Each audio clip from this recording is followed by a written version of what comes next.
This is my BMW Z4 E86 Coupe. I have decided to turn it into a Z4 Evo. This will entail fitting the engine and running gear from an E93 BMW M3, a 4-litre V8. It will be a hybrid mix of parts from both cars, some modified, some stock. Welcome along to this rather complicated project for episode 20 of this build series. I hope you enjoy the video.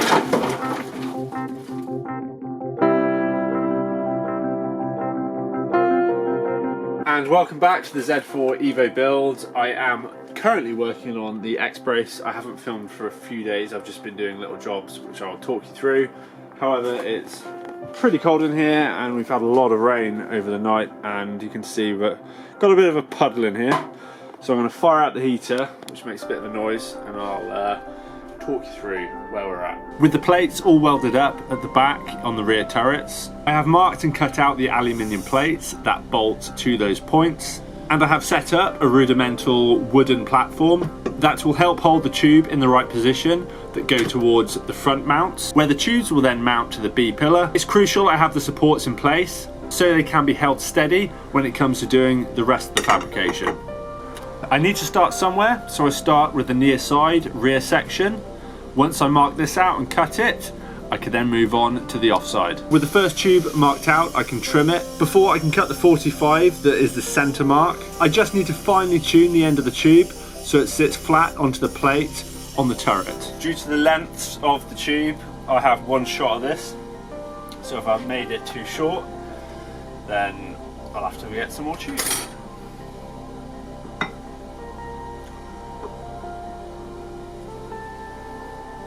So now this one, in theory, should meet up perfectly in the middle, and it will. It so will. That is good enough for me. We can still do a bit more notching. Now I continue with the others, which is going to be a lot harder, but not impossible. I have made cuts on the tubes that go up to the front plates, and I've dialed this in more now, so it's quite a nice join there. Next I need to measure how much to trim off these two. Two more to go, let's hope I get them right. As I get each piece trimmed up close to its final state, I don't want to overdo it, so I revert to a file rather than the grinder, just to get the final bits of trimming done. With the front tubes, I'm getting there now. Slowly but surely. I'm just whittling my way down so I don't overdo it at any point, otherwise there's going to be a delay and I have to order some more. Nice, looking good that one. One more to go.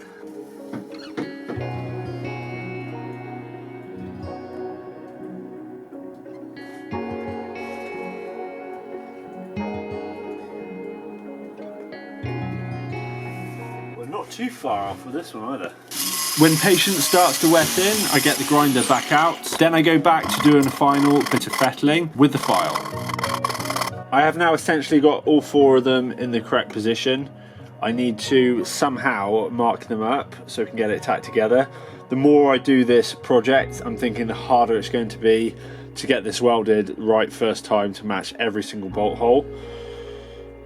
I'll either decide whether I get someone in I know to weld it in situ or take it somewhere. I'll figure that out at a later date, but I want to do my best to make a jig to hold it all in place. I do want to clean up all of the areas that need to be welded so it's all prepped, good to go. So the next thing I'll do is I'll take all of the bars back out and then clean them up, mark them out, and then figure out a plan from there. I think you can already tell from some of these clips, I'm getting a bit tired and delirious. Working late into the evening on some of these jobs is probably not ideal, but in order to keep this project ticking along, needs must. At least I have a plan now which is coming into fruition with this rear X-brace situation. If I carefully whittle away at it and get a little help, it should come out quite well. With all the main trimming done, I give it a quick buff off on the ends and clean it up with a nylon wheel.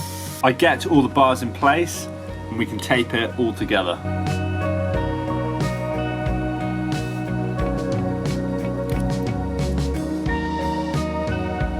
So there it is, it's all in place, loosely taped, and it is how I envisioned it. I think it will look pretty good and suitable for this build, for like a GT3 style interior. The only slight downside is that side is pretty straight, and this side has a little bit of a kink, which you can see more obviously from this side, which I'll just try and show you. You can see that on camera. To be honest, I don't really care. I'm not going to redo it. Like, symmetrically it looks pretty much spot on directly from the back.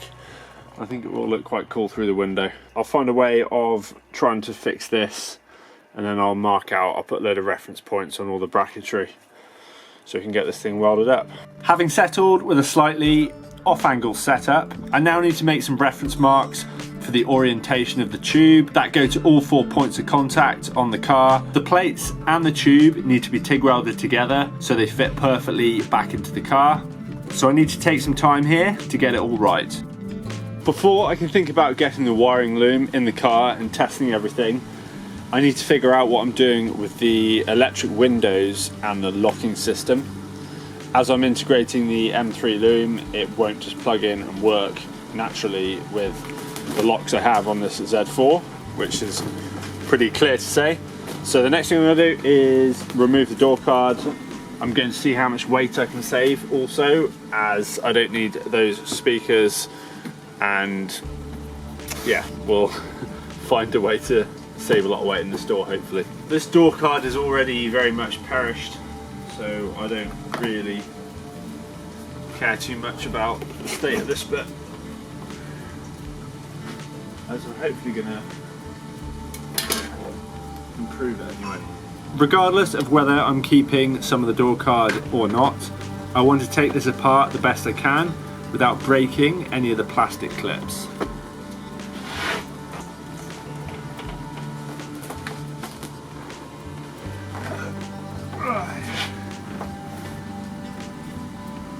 Need some proper trim tools here. As close as I can get. I don't have any trim tools, but my plastic wedge should do the trick nicely. Once I get the bottom of the door card free, the rest of it comes off quite easily. I disconnect the speaker plug, the window mechanism, and the mirror, and then it comes free. I have a sneaking suspicion someone's already been in here before, as this is completely ripped all the way around. And it's just a bit of glue sticking it on.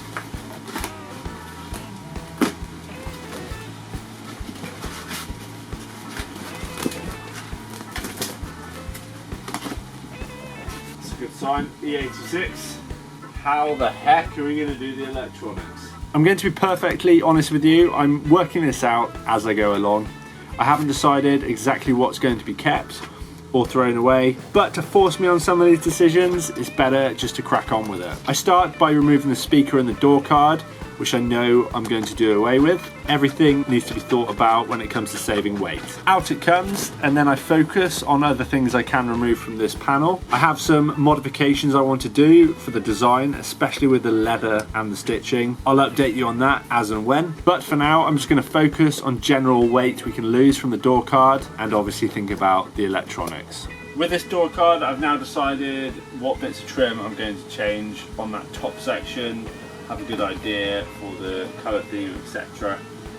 It's just the lower section that I need to decide on whether I need to go to the extent of modifying this area, as it was hitting my elbow, if you remember, a bit, and it's quite restrictive with the new seating / driving position in the car.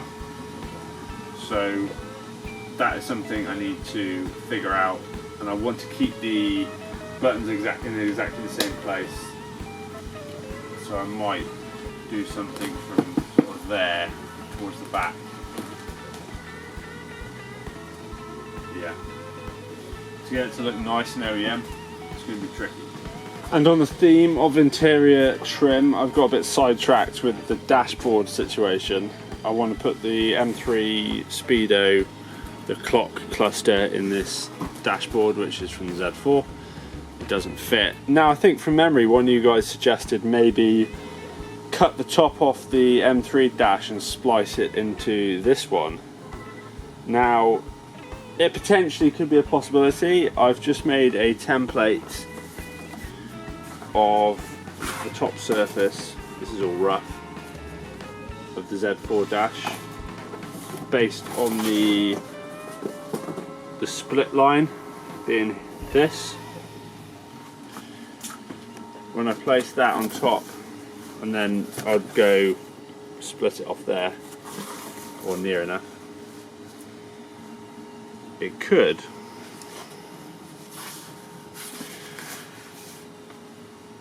work.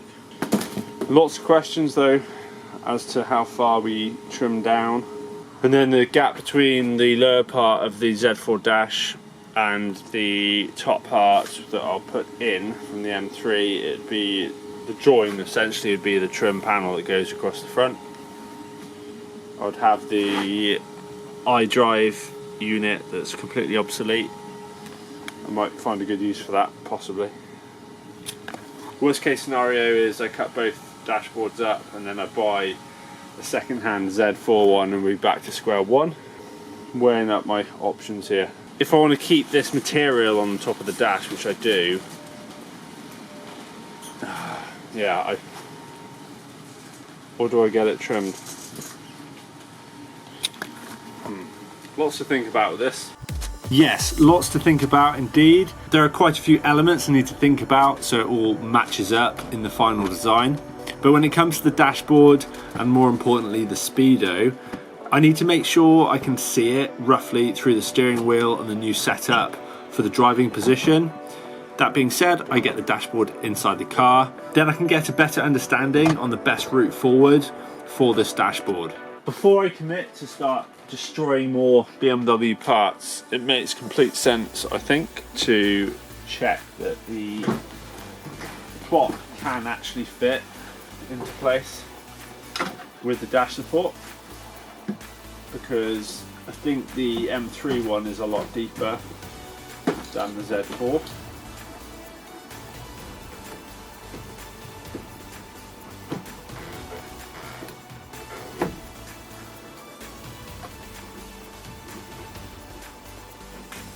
There's a bit of room behind it, so that's good.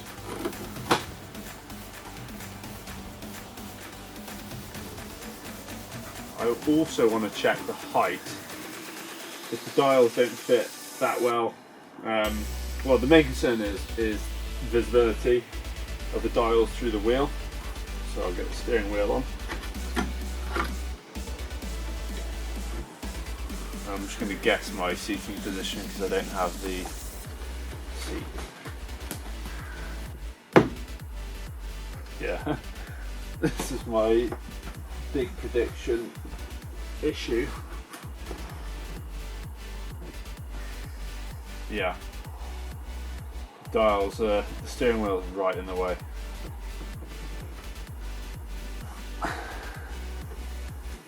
Which is not ideal. This is why it's really important to check before you start destroying things. While I have the dashboard and the steering wheel in position, it makes sense to get the stalks installed as well behind the steering wheel, just so we get a better feel of how the layout will sit. To be honest, it's probably something I'm just going to have to learn to live with, because I can't see, there's not enough movement for these clocks to go up or down. It's like you're either going to block one part of the gauge or the other, because the top of the steering wheel is blocking it. I can't remember what it was like, to be honest, on the standard Z4 setup for my driving position, so I may just be making a big deal about this. I think I can probably set this gauge in this dash to be perfectly frank and just lower it slightly and just reset it further down and in, and then I can always trim that mounting bracket down, get it to fit nice and flush with the Z4 dash so it looks OEM. I think we can achieve that. I think this will be the best option for me for the most OEM look. and the ease of installation. There'll be quite a lot of fine tuning to do to the Z4 dash, but I think with some carefully placed extra bits of trim, it should look pretty good. No one will be the wiser. Happy to move on, I get the bits removed. I then move on to stripping down more of my donor car, this E93 M3. Over the last year, it's been slowly stripped down to its bare bones. Now I'm after the wiring from the door to see what needs to be adapted or changed to then fit it into the Z4 door. Because these cars are only about 3 or 4 years apart, I'm hoping some of the hardware will be the same. After slackening many bolts, I finally get the door harness free. This is a little humorous exercise in seeing how similar door loom is from the M3. So, as we know, BMW do share a lot of parts,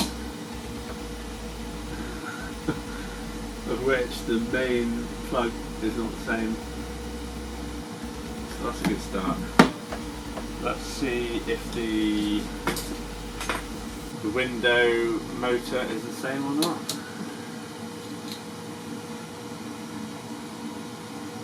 Same plug, different orientation. Window up and down buttons, same plug. We could possibly test them, but this is not going to be easy. Similar but different. At this stage, we are going to the extreme of seeing what parts I can interchange between these cars. I tried the M3 side mirror on the Z4 door just to see if these more aerodynamic units fit. I'm sure they could with a lot of modification, but I don't think it's justified. After looking into it a bit more, I think I can actually get the M3 door loom to work properly. I just need to figure out how to repin manufacturer's plugs, but I'm pretty sure you can get tools and whatnot for that.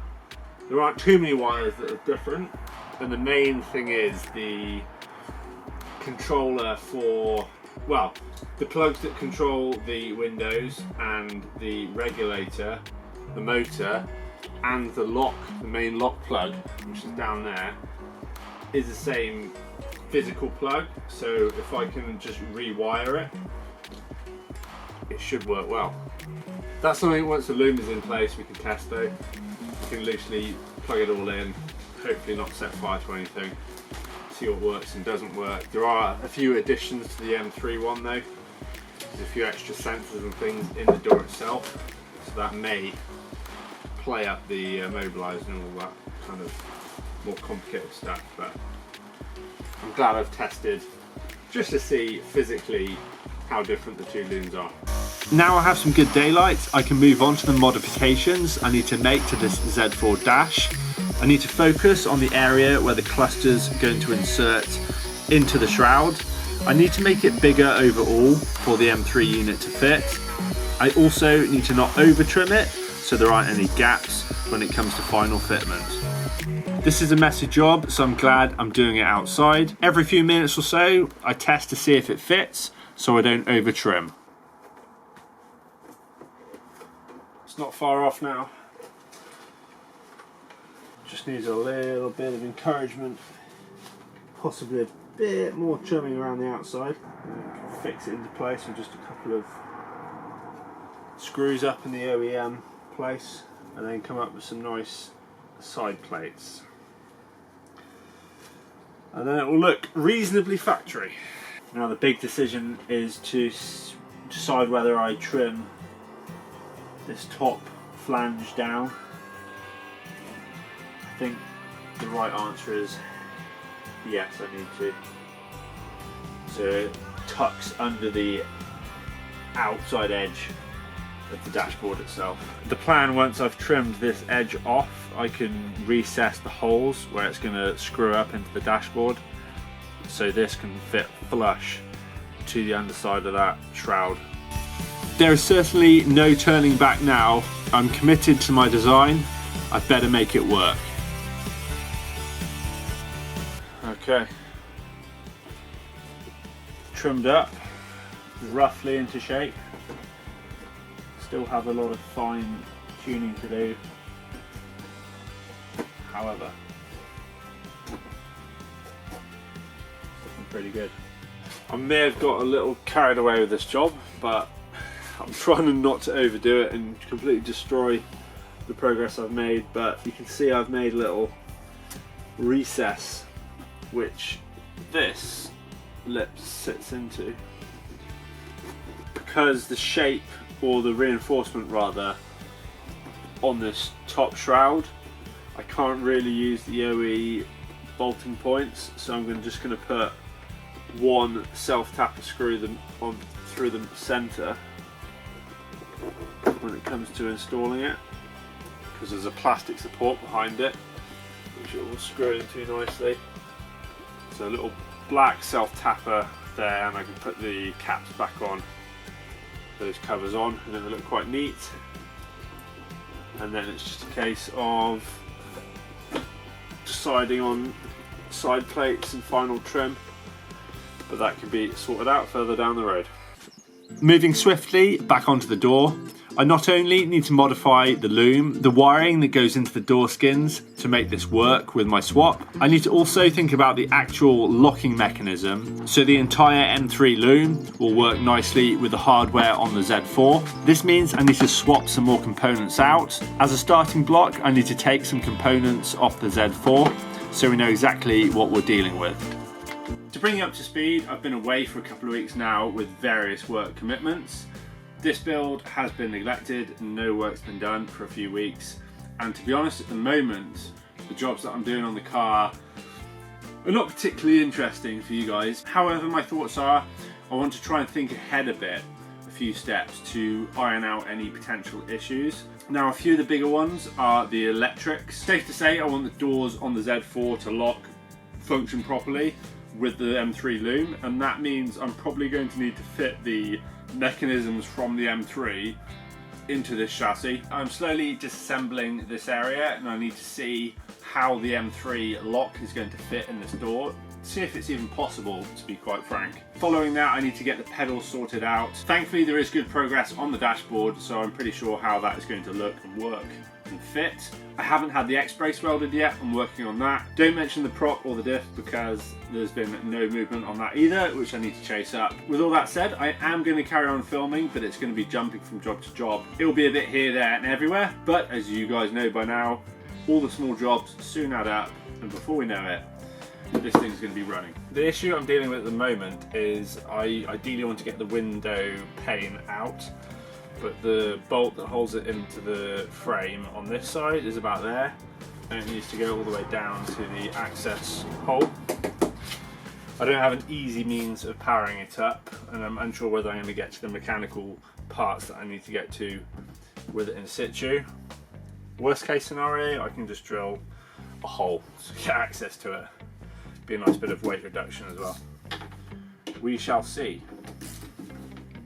It might be fine.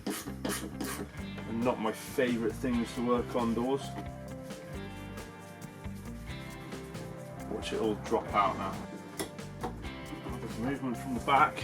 Sort out the front now and we should be good.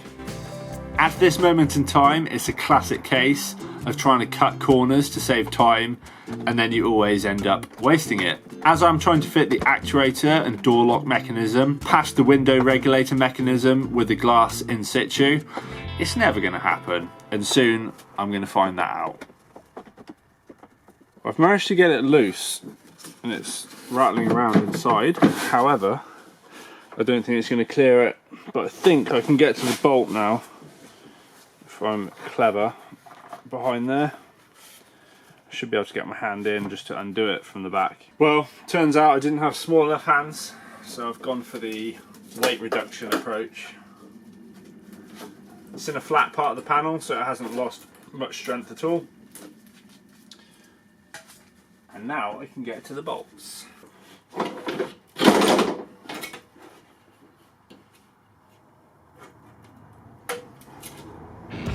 With the window regulator unbolted and out the way, surprise, surprise, I have better luck.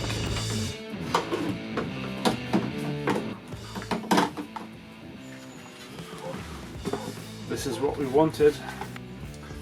Let's see how much it differs from the M3 one. Just like magic, I've got all the bits off the M3. I tiny bit of chopping involved to get this out of the door skin, but it's in one piece. Let's see how they compare. I'm hoping the actuators are the same because the actual mechanical lock has nothing to do with the electronics. That goes without saying. Probably don't need that.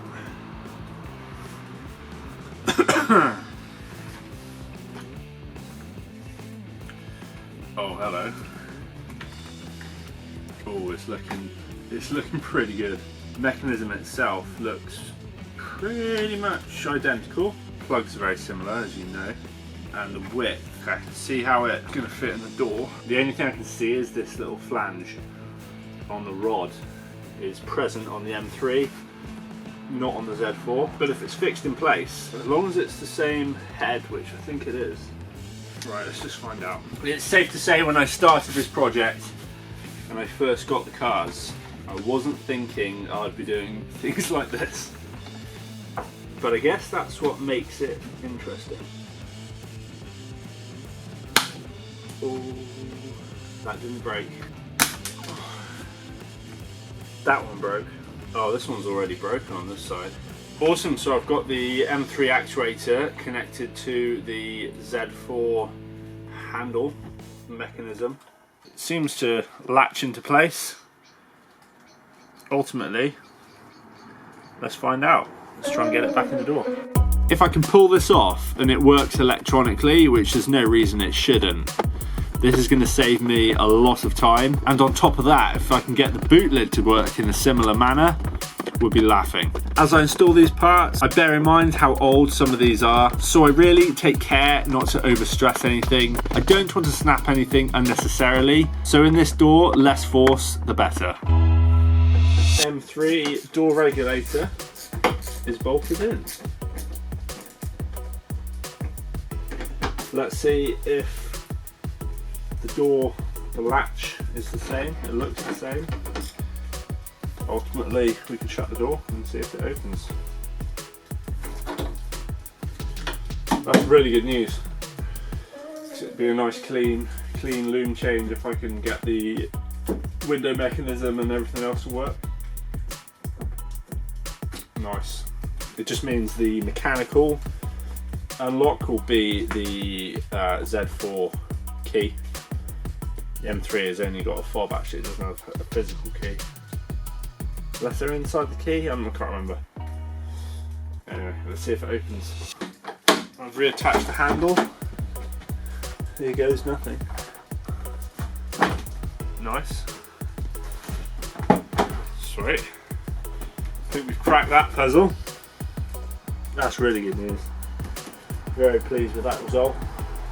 Now I just need to do the passenger side, the same, and then figure out the boot lid. Just made a note that I have the M3 actuator so I don't get confused.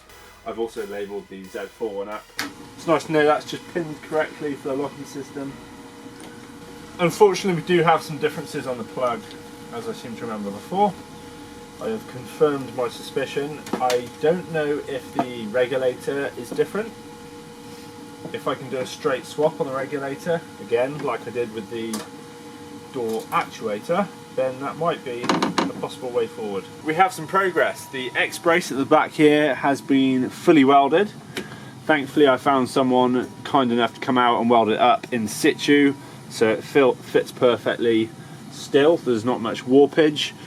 Unfortunately, I did a pretty bad job of prep, so some of the gaps are quite wide, which had to be filled, more so underneath. However, I still think it was a sterling job.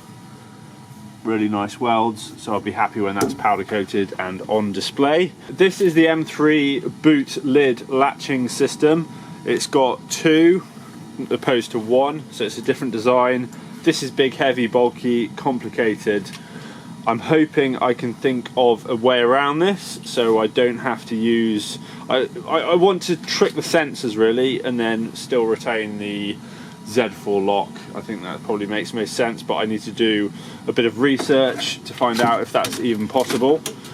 In the meantime, I think I will whittle away at some smaller jobs. I can get the regulator out of the passenger side door, as I want to take the door cards out both sides. There's a bit of work I want to do. in the background on those. Then I think I'll focus my attention on the foot pedals and some engine bay stuff. Either way, it's really cool to see this X brace in place. I think it's stronger than it was before. Let me know what you think. Pretty much the same deal as the driver's side. I start by taking the door card off, unplugging the electrics, then we can think about getting the glass out. In one piece still. Once again, I have all the pieces out the door. I have the actuator, which is the most important thing. This time it doesn't have a physical key lock. It just has a space. So I need to get the M3 one off. It's dark and cold outside. And to be honest, I probably will have to do a bit of hedge trimming to get to it. That'll be a weekend, daytime job. Turning the attention back to the engine bay for a bit. The only thing really that's staring us in the face we still need to address is the brake system and the ABS unit. The engine, the cooling system, air intake, minus the wiring loom is pretty much laid out now. As it stands at the moment, my plan is to upgrade the front brakes to a 6-pot big brake kit for a Z4. So it should be bolt-on stuff. And then loosely thinking of modifying the rear brakes, so basically fitting the front Z4 brakes onto the hubs at the back. How easy that is, I am not too sure, but we will probably find out together. I have decided the route I'm going at the moment with the brake system. It makes sense, as I'm using the M3 loom, is to swap all of this section out for the bits from the M3. It's quite nicely packaged, there is plenty of room here. Next I will remove this monstrosity, get all the pipes off, and then look at getting the M3 unit in place, and hopefully we can just make some simple bracketry down here somewhere to mount the ABS DSC unit. Whilst I have good daylight and it's not raining too heavily, I take advantage of that and get outside to start ripping parts off the M3. Firstly, I need to disconnect all the plumbing that goes into the ABS unit, and then I should be able to pull it off the car. Once I've disconnected the 2 pipes that go to the back, I can pull the unit off the front. Then I have the delightful task of getting under the car, pulling the under trim off, and removing the hard brake lines as I go along. Whilst I'm under there, I thought it was a good idea to drop the fuel tank down. So I disconnect the bracket that holds the filler to the inside of the rear arch, lower the entire tank to the ground, so it's ready to diagnose and see what parts I need when the time comes. I'm likely going to need the fuel pump from the tank. With most of the M3 brake parts pulled from the car, I'm going to rip the Z4 ones out, and then we're going to see how we're going to fit them. It's a good job I'm replacing them because these Z4 ones are shot. Working one by one, I remove the hard lines from the ABS unit. It just makes them a lot easier to pull out the car. Once I get everything off, I can loosely bolt them back together, just so I know where everything goes. I have also drawn a quick diagram just to remind me when it comes to some future plumbing. The lines that go to both of the front brakes are in pretty poor condition, to be honest, where they join the flexi lines to the calipers. These will be discarded anyway. I had to get under the car and cut one of the lines that goes to the back as it was so rusty, but the other one did unbolt. I have a few options when it comes to reinstalling some new lines. I could either go steel braided or copper pipe. Let me know what you think. Now I have the brake assembly out the way, I need to swap out the clutch master cylinder and the line that goes down to the gearbox. The connection is different that goes into the M3 on the side of the gearbox. Otherwise I could have used the same pedal from the Z4, just keep it all stock and plug it in to the M3 gearbox, but it's not that simple. I have dug out the M3 one. So I'm going to get the Z4 one out and then install that one.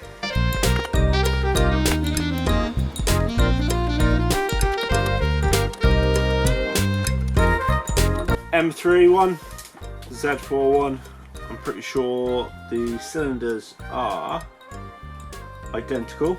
Should fit well. It might just need a slight bit of manipulation on the pipe work to get down to the gearbox. What I do need to do before I get this one installed is I need to insert the rubber grommet around the pipe because it goes in the firewall. And then I think I can delete that one because the M3 line actually goes differently route. It may actually run inside the bulkhead. Let's get this rubber grommet on there.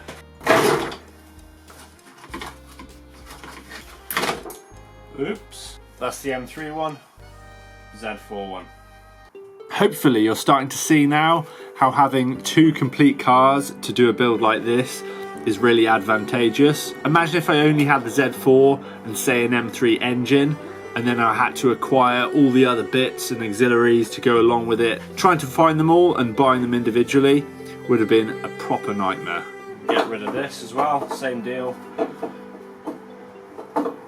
The one in the Z4 is already in place. We know the other end of this line is designed to fit into the gearbox.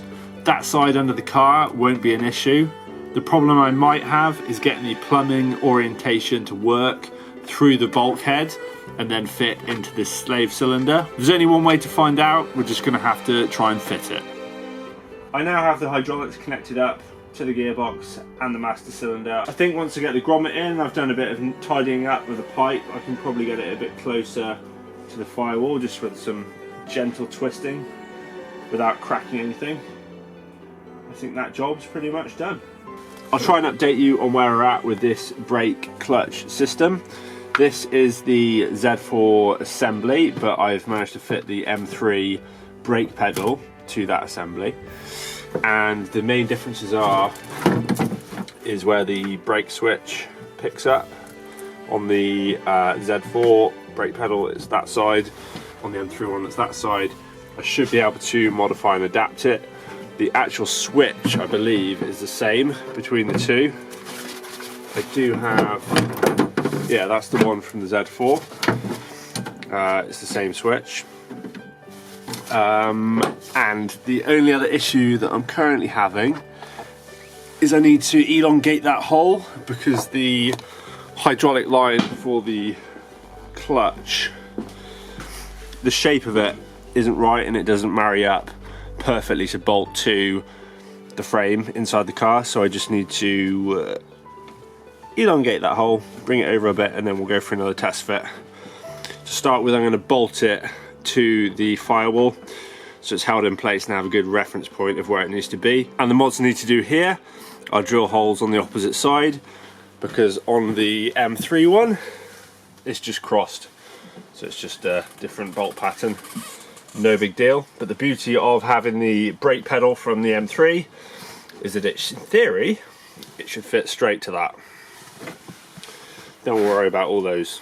In order to get the M3 servo bolted up to the firewall, I first need to bolt the brake pedal assembly inside the car, as I need to align the holes where the servo will bolt through with that brake pedal bracket so the studs go through in the right place.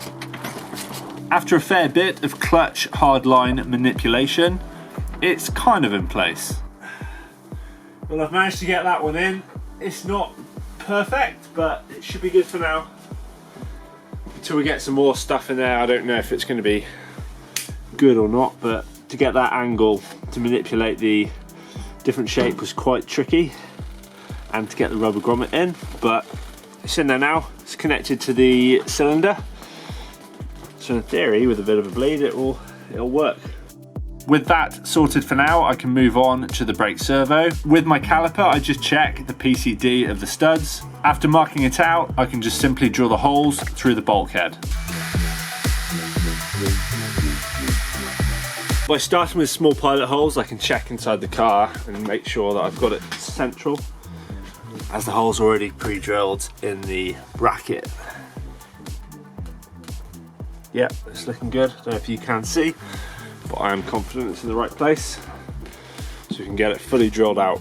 These two holes should just about self-guide through the brake pedal bracket, as they are very well located. I need a nice snug fit to the bulkhead, as it has to take my heavy foot on the brake pedal. And because of the nature of this build, it's probably going to take a bit of braking. I'm just going to check that there's no gasket left on the M3 for this part here, as there's currently nothing on this car.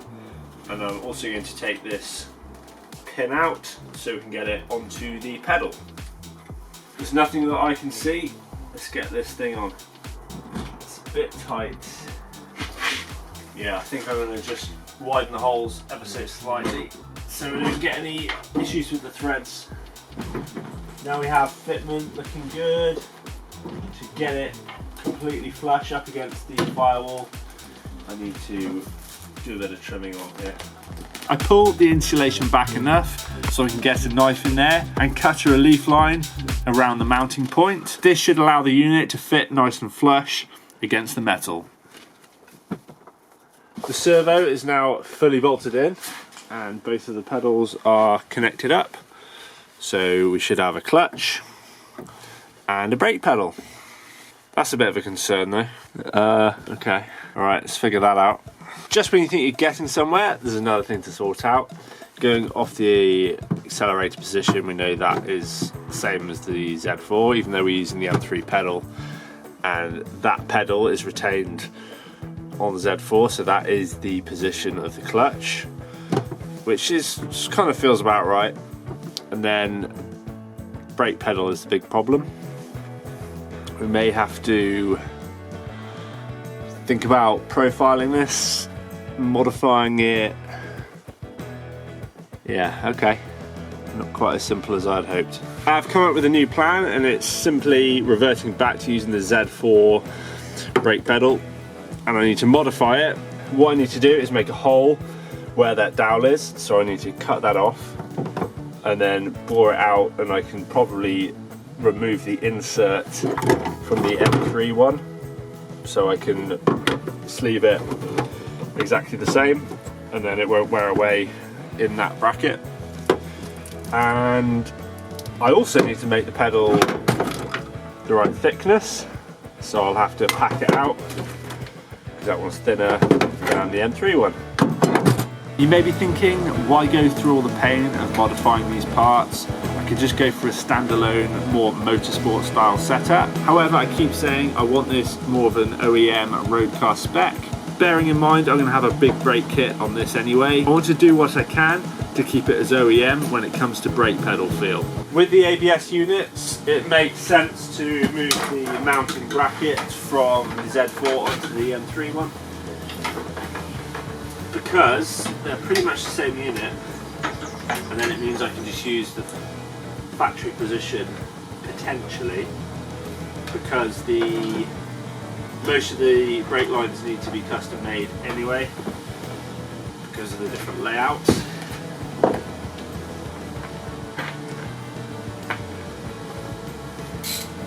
But as you know by now, the plan may change instantly. I've had a lot of luck so far with simply swapping out parts and they seem to just bolt straight in. It's only a matter of time before it's not going to be so simple. The chances that the orientation of these ABS units are the same between the Z4 and the M3 are pretty remote, so let's not get our hopes up here. Now let's see how this loosely fits into the engine bay. If I can get untangled.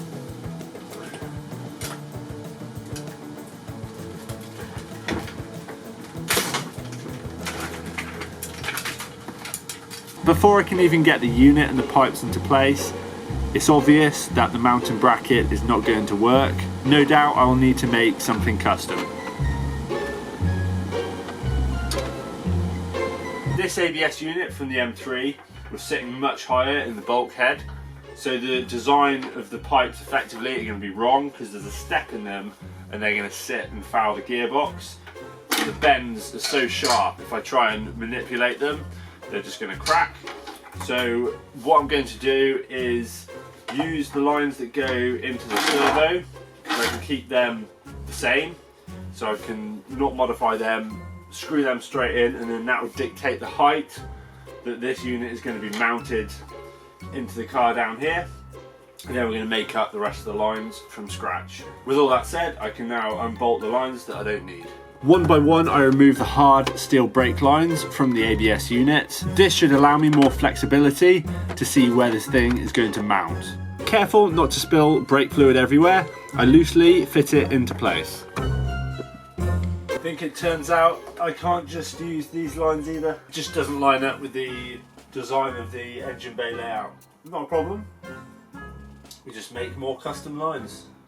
I've taken all the hard lines off this unit and I've just blocked the holes and bolted the M3 base plate back on it, and it has a few more mounting points. What I'm thinking at the moment is I don't want to finalise where it's going to be mounted in the engine bay, because when I get the loom in, if the layout doesn't work and I can't get the plug to reach this big plug on the side here, it's going to be a lot of modifications to extend the wires. So the sensible thing to do is to wait now. When we test fit the loom, I can see exactly how much reach we have and where it can go. And when there might be a few more components in the car as well, it will dictate how everything's going to sit by the side of each other. So that is the reason why I'm not going to bolt this in right now. Let's move on to something else. For now, I flip back onto the brake pedal. I need to start removing some metal so I can get this drilled out. Then once it's spaced and sleeved, it should work with the servo from the M3. In order to get the Z4 pedal to work with the M3 servo, I need to not only match the hole that's in that one, which I've just drilled out, and it's the same bore. It's slightly domed for some reason, I'm not quite sure how that happened, but I also need to thicken the pedal overall so it matches the M3 one. Once I'd gauged what thickness the pedal has to be, I could then work on a solution. Okay, I think this pedal is now ready for a trial fit. What I have done is I've got a block of polyurethane cut to the right size, and I've put the original insert back in so the pin goes through and it shouldn't chafe or wear anything away. I've given it a quick lick of black paint. It hasn't colour matched or satin matched, that's for sure. And I've just put the plate on the foot pedal from the M3, which is a bit nicer, probably hopefully grippier. So I'll lubricate the bearings up a bit and then we'll get it in the car. I'm not using the right grease, I know, but it's better than nothing. I'm just using multi-purpose lithium. It's not the worst thing to use, but could be much better. It's quite a tight fit so far, not to say it's not seating properly, but it's a little more snug than I would have liked. It's a pretty close tolerance, to be honest. Okay, we've got it all in place, got the clips on, got it aligned in the end. It's nice and solid, very close tolerances as per factory. There's a bit of a step in the pedals, which is normal on some of these cars. I can't remember what it was OEM, to be honest, but however, it is common to have the clutch slightly higher than the brake, but we can fine tune that. For now, we're done under here really. We have the clutch connected, the brake is connected to the servo. We just have to figure out all the brake lines when the ABS unit is plumbed in with the wiring loom, etc. Let's move on to something else, and we need to address the elephant in the room, which is the rear end. As it stands, nothing's been done here in the last 8 weeks, probably 12 weeks now. We're no closer to fitting the E93 differential. However, I have something else to try. A third differential has joined the party. I now have E46 M3 parts. I have the lower arms, I have a set of drive shafts, I have the hubs, a bag of bolts, the control arms. You may have noticed all the bushes are stripped out, ready for powder coating. This diff in theory is the same as the Z4M. What I am curious about is to see what differences there are between that one and the standard 3-litre Z4 parts. The subframe apparently bolts on exactly the same, but there may be some nuances with the trailing arms and the track width. In order to find all that out, I'm going to strip all the parts off the back of the car, then we can all have a look and see what differences there are, and potentially we could go complete E46 M3 rear end. If that's the case, it's going to simplify my job quite a bit because there'll be less modifications to do on the rear subframe, etc. It's a shame I've already cut into the car a little bit, but this is the nature of builds like this. Once I have decided on what I'm going to do, then we can see about getting the ratios changed in this diff. Oh, I've got a bird inside here now. Let's just say I'm very keen to see what the differences are between these parts, because I've had a lot of conflicting advice and information on what's the same and what's not. So Very interested to see how this is going to go. Where's that bird gone? Oh, bloody hell. You better not crap over everything. I start from carefully removing the spring platforms, then I move towards the slightly heavier job of taking the suspension assembly off itself. With those cleared out of the way, we can remove the subframe.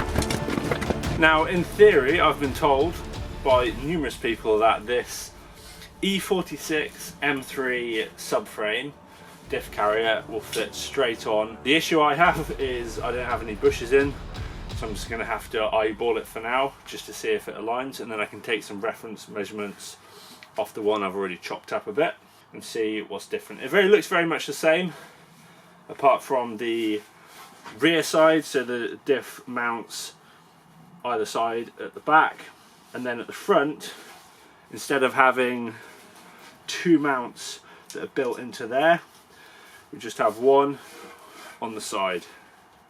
With it loosely held into place, it's looking pretty good. I would say it fits well. It also fits quite nicely around that wiring under the floor pan, so safe to say that diff carrier should fit. But we can do some measurements as well. The hack to pieces modified one, and the, I'm getting confused myself now, E46 M3 normal Z4.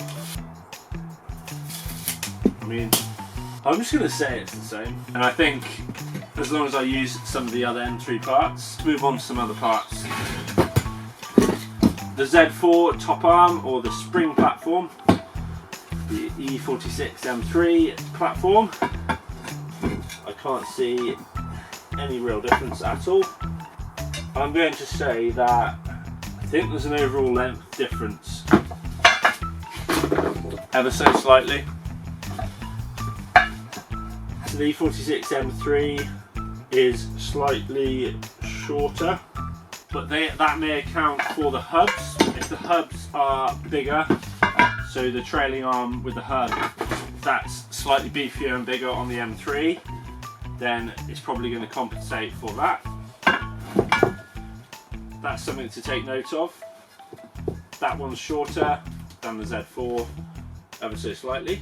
In regards to the E46 M3 differential, that is a drive shaft from the Z4. This is an M3 E46 shaft. So in comparison, they're very similar in overall thickness. So everybody's saying, oh, they're not going to be strong enough, they're too thin. Interestingly, they are very similar to the E46 M3, which is not hugely down on power compared to the E9X platform. The differences are, though, that the hubs are slightly bigger, a bit beefier, and so the flanges, the drive shaft flanges, do not fit onto the E46 differential. Luckily, I have a set of drive shafts which hopefully are good, they feel okay. We now know the subframe bolts straight to the car and there's plenty of space around it. Therefore, I'm confident in saying that the differential will just bolt straight in once we get all the bushes in. Then the drive shafts fit perfectly to that diff because that's what they are for. The only unknown now is the differences between the trailing arms on the E46 M3 between the Z4 ones. We know for a fact that the hubs are going to fit properly because that's what they are designed for. The question is whether the mounting bush or the housing that this bolts to, that then bolts into the floor of the chassis, is going to work. I'll work on seeing what the differences are now.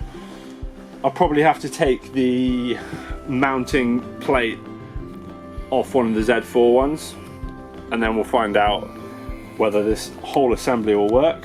It would be nice if it does, because then the only things I have to really consider are the springs and dampers. There may be minimal differences in the overall height if the spring platforms are a bit different. Then the track width, but that's going to be further down the line when I decide what wheels are going on the car. And in regards to the hubs, I'm thinking they're going to be 5x120, and they may accommodate the front brakes from the Z4 quite well. as that was the plan all along, is to put the front brakes from the standard Z4 road car onto the rear, so I can fit the big brake kit up front. If you have followed along to this point and understand my process and thoughts in this rear end, how I'm going to approach it, and potentially this new path is a better one, then congratulations. If you enjoyed the episode, give it a thumbs up. Any comments or advice about the build, leave it down below. I'm always interested to know what you guys think, and go subscribe. I'll see you very soon.